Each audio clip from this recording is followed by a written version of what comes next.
Go! Apa. Hello, good afternoon! Welcome to El Shaddai Therapeutic Massage. Get the care you deserve. Ang aking guest ngayon ay ang aking grandson. Na kung saan kanina dumating lulugo-lugo sapagkat 6 days na may lagnat. At na-find out na meron siyang dengue.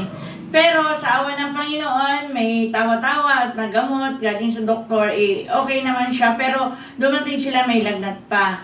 Kaya kami po ay tinerapy po namin with vinegar. So ngayon, tanungin natin siya kung ano ang naramdaman niya after ng therapy, before siya dumating, pangalan, edad. Sige.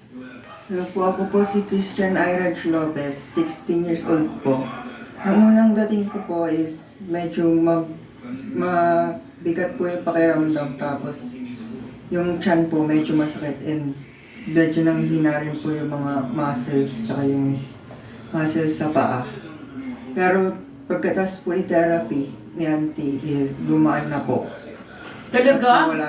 Nawala na rin po yung mga sakit tsaka yung tiyan po, gumaan na din po compared dun sa nung hindi pa po nata-therapy. Yung ulo?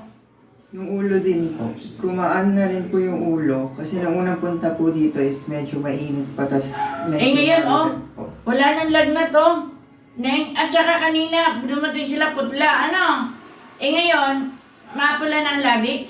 Apo. Kaya purihin ang Panginoon, God is really a miracle working God. Kaya don't forget to like, share, and subscribe. At before that, ipagpanalangin tayo para sa pasasalamat sa ngalan ng Ama, Anak, ng Espiritu Santo. Amen. Amen. Dakilang Diyos sa pagpadang Ama, salamat sa biyayang kagalingan ni Christian Iraj Lopez. Salamat po sa biyayang ito na alam namin ikaw ang Diyos nagpapagaling. Kaya patuloy namin binabalik sa iyong papurit parangal in Jesus' name. Amen. At ang Pasko niya ay isang masaya, good health ng life. At lalo na, Panginoon, isang Merry Christmas. Yahweh, thank you, Lord, sa kanilang pag-uwi. Masaya ang isang pamilya. In Jesus' name, Amen. Amen. sabi, magaling na ako. Magaling na po. Sa ngalan ni Jesus. Thank you, Lord. God bless us all. God bless.